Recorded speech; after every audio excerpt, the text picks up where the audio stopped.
तो कहते हैं ना, पहले रोजी तब रोजा। तो मेष राशि के जातकों का सबसे पहले तो मैं करियर ही बताना चाहूंगा, आजीविका का स्रोत। देखिए, सितंबर 2020 में मंगल मेष राशि के जातकों को ऊर्जा देगा, इसमें कोई संदेह नहीं है। बृहस्पति ज्ञान देगा, यह भी सच है। शनि धैर्य प्रदान करेगा, यह भी सच है। आपके पास आत्मविश्वास की थोड़ी सी कमी हो सकती है और लोग आपको गुमराह करने की कोशिश कर सकते हैं। ऐसे में जो लोग नौकरी कर रहे हैं, नौकरी के मोर्चे पर आपको मिले जुले परिणाम मिलेंगे। हो सकता है कि नौकरी में आपको अपने अस्तित्व को बचाए रखने के लिए कड़ी मेहनत, एक्स्ट्रा वर्क भी करना पड़े। जहां तक व्यवसाय की बात है, तो सितंबर के महीने में मेष राशि के जातक जो व्यवसायी हैं, उनको साझेदारी में समस्याओं का सामना करना पड़ेगा। अगर आपका व्यवसाय पार्टनरशिप में है तो। और अगर पैसे की बात करें तो मंगल और शनि के अनुकूल होने के कारण सितंबर में आपकी आर्थिक स्थिति अच्छी रहेगी। पारिवारिक जीवन के बारे में अगर हम ध्यान दें तो आपके पारिवारिक जीवन का स्वामी शुक्र ये अनुकूल स्थिति में आ रहा है, जिसके कारण आपका पारिवारिक जीवन संतोषजनक रहेगा। लेकिन 23 सितंबर को जब राहु आपके परिवार के घर में आएगा, अर्थात द्वितीय भाव में वृषभ राशि में गोचर करेगा, जो आपके पारिवारिक जीवन में कुछ समस्याएं पैदा कर सकता है। और यदि आपके वैवाहिक जीवन की बात की जाए तो वैवाहिक जीवन का स्वामी शुक्र 28 सितंबर 2020 तक कर्क राशि में गोचर करेगा।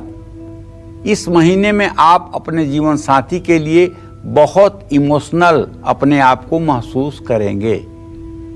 यदि आप अविवाहित हैं और आप जीवन साथी की तलाश में हैं, तो आपको महीने के अंत में कोई अच्छा प्रस्ताव भी मिलने वाला है। यदि आप स्टूडेंट्स हैं, आप विद्यार्थी हैं, तो प्रतियोगी परीक्षा की यदि आप तैयारी कर रहे हैं तो सितंबर का महीना आपके लिए अच्छा है। सेहत की बात की जाए तो सितंबर में अपने स्वास्थ्य के प्रति आपको सावधान रहना होगा, और खास करके ये जो कोविड-19 है, कोरोना है, इसके लिए आपको खुद सतर्क रहना होगा।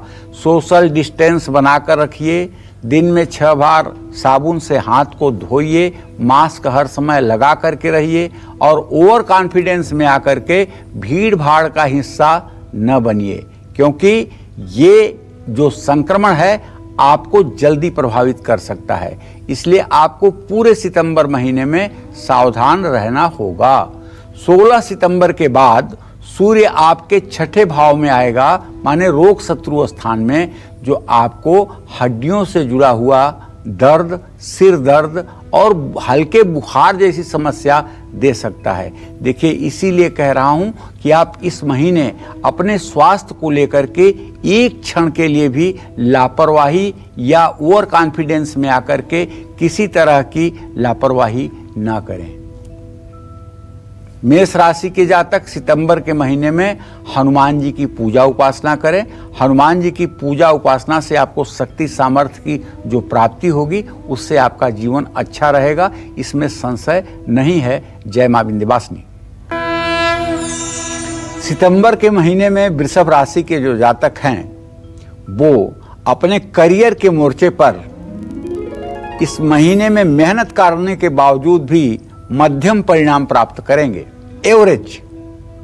गुमराह मत होइएगा। 10 दिन के लिए अगर किस्मत का उतार चढ़ाव हो तो मुंह नहीं बनाना चाहिए, क्योंकि सुख दुख और दिन रात ये मनुष्य के जीवन के लिए ही हैं। हाँ, अगर आप नौकरी करते हैं तो शुक्र आपके सेवा के भाव का स्वामी है, जो सितंबर में भाग्य को कमजोर करेगा। जितना मेहनत करोगे उतना ही लाभ पाओगे। और यदि आप व्यवसायी हैं तो मन में अशांति और क्रोध की अधिकता होना स्वाभाविक है। ऐसे में अगर आप ज्यादा क्रोध करेंगे, ज्यादा उत्तेजना में आएंगे, आधी बात सुन करके गुस्सा करेंगे तो काम बिगड़ सकता है। सतर्क रहिएगा, गंभीर रहिएगा। विरोधी आपको नीचा दिखाने के लिए जो षड्यंत्र करेंगे, उसमें यह षड्यंत्र होगा कि कुछ ऐसा करें जिससे आप उत्तेजित हो जाएं, आक्रोशित हो जाएं, क्रोध में आएं और आप कुछ ऐसा कर बैठें कि जो गलत हो। इसलिए किसी के उकसावे में आने की जरूरत नहीं है।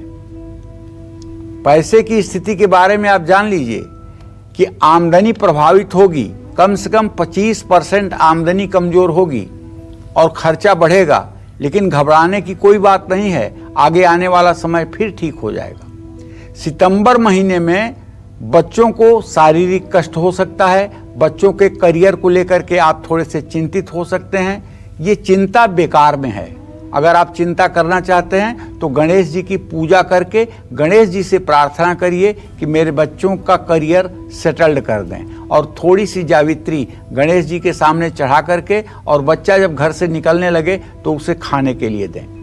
घर के सदस्यों से भी अलगाव का माहौल बन सकता है, भाई भाई में तनाव हो सकता है, लेकिन वैवाहिक जीवन में उतार चढ़ाव देखने को मिलेगा, लेकिन ये कोई टूटन के रूप में नहीं होगा। हाँ, 23 सितंबर के बाद जब आपके राशि में राहु आ जाएगा तो आपको सावधान रहना होगा, क्योंकि देखिए राहु का आना आकस्मिक दुर्घटना का भी संकेत है। ऐसे में आपको चाहिए कि आप शनिवार के अलावा दूसरे दिन काले नीले कपड़े न पहने। हाँ, जहां तक एजुकेशन की बात है तो 23 सितंबर तक का समय ठीक है, लेकिन उसके बाद आपकी एकाग्रता भंग हो सकती है, आप थोड़ा सा डिप्रेस हो सकते हैं। तो क्या करेंगे? सूर्य के मंत्रों का जप करिएगा, ओम घृणी सूर्याय नमः। और जहां तक सेहत की बात है तो सेहत की अनदेखी करना तो बहुत भारी पड़ेगा, क्योंकि राहु आपके 23 सितंबर को आपके राशि में गोचर कर जाएगा और यह संक्रामक बीमारियों को जन्म देता है।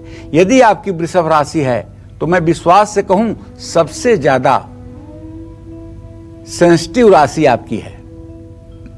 आपका दिल सेंसिटिव है, आपका शरीर सेंसिटिव है, आपकी इम्यून पावर कमजोर रहती है। इसलिए आप भरपूर नींद लेने की कोशिश करिए, चिंता फिक्र से बाहर रहिए और सतर्कता बरतिए।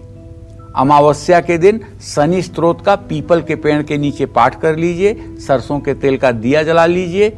ये सब सावधानी आप करेंगे तो आप सुखपूर्वक जीवन व्यतीत करेंगे। जय मां विंध्यवासिनी। देखिए, मिथुन राशि के ऊपर सबसे ज्यादा इस ग्रह गोचर के परिवर्तन का असर पड़ रहा है। आप कहेंगे कैसे?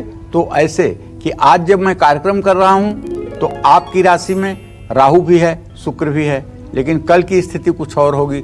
शुक्र कहीं और होगा, राहु भी 23 तारीख को कहीं और होगा। तो ऐसे में करियर में आपका स्वामी बृहस्पति है करियर का, और बुध, ये दोनों आपके करियर को प्रभावित करते हैं। गुरु और बुध दोनों सितंबर महीने में आपको लाभ देंगे, पक्का है लाभ देंगे।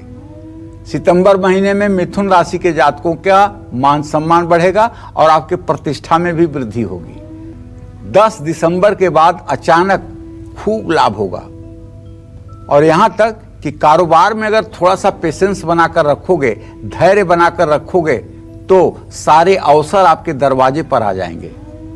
और संयमित रह करके कार्य करेंगे, उतावलापन नहीं दिखाएंगे तो बहुत लाभ मिलेगा। आर्थिक स्थिति के बारे में तो मैं ये कह रहा हूं कि अगर पैसे का कोई बड़ा लेन देन आपको करना है तो बहुत सतर्क होकर के सितंबर के महीने में लेन देन करिएगा।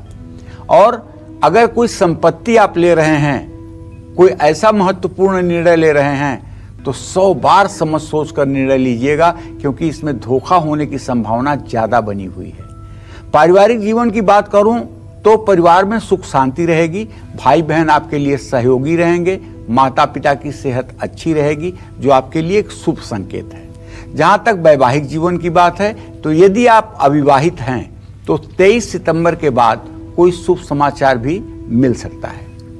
वैवाहिक जीवन में सूझबूझ दिखाने की जरूरत है, एक दूसरे के ऊपर विश्वास करने की जरूरत है। और जहां तक विद्यार्थियों के लिए ये ग्रह गोचर का परिवर्तन है, उसमें तो मैं यही कहूंगा कि ये छात्रों के एकाग्रता में कमी का संकेत है। 23 सितंबर के बाद उनको इससे लाभ जरूर मिलेगा। सेहत को लेकर के आपको सतर्क रहना चाहिए। आपको भी बता रहा हूं कि आपकी मिथुन राशि है प्रत्यक समीरा सुखभा द्विपाना द्वंद्वम दुमृत्युम विषमोदयोष्ण। अगर आपकी नाक तोते की तरह है तो पक्का वाले मिथुन राशि के जातक आप हैं। तो आपको इस महीने में संक्रामक बीमारियों से बचने के लिए बहुत ही सतर्क रहना चाहिए। काढ़ा आयुष मंत्रालय का पीते रहना चाहिए, गरारा करते रहना चाहिए, और तो और हर 2 घंटे के बाद अपना हाथ साबुन से धोते रहना चाहिए, और भीड़ भाड़ की जगह पे भूल के भी नहीं जाना चाहिए। सेहत पर खर्च बढ़ेगा, तनाव लेने से सेहत पर बुरा असर पड़ सकता है, लेकिन इसका मतलब ये नहीं कि आप सावधानी बरतेंगे तो आप डरें। एक बार खांसी आ जाए तो आप डर जाएं, करीब मुझे तो कोरोना हो गया। जरा सा फीवर हो जाए तो आप डर जाए कि मुझे तो कोरोना हो गया। पैनिक मत लीजिए, सावधानी बरतिए। पैनिक गलत है। इतना सरकार ने व्यवस्था किया है इलाज का कि कुछ होने वाला नहीं है। बिल्कुल आश्वस्त रहिए, लेकिन सरकार की जिम्मेदारी नहीं है हमें बचाना, हमारी भी जिम्मेदारी है हमें बचना। तो इसलिए दुर्गा सप्तशती का अगर हो सके तो हर रोज पाठ करिए, आनंद आ जाएगा। नमस्कार, मैं हूं मानक गुप्ता। अगर आपको हमारा ये वीडियो पसंद आया हो तो इसे लाइक और शेयर जरूर करें, और हाँ, हमें सब्सक्राइब और फॉलो करना ना भूलें ताकि आप देश और दुनिया की कोई खबर मिस ना करें। तो जुड़े रहिए हमारे साथ और देखते रहिए News 24।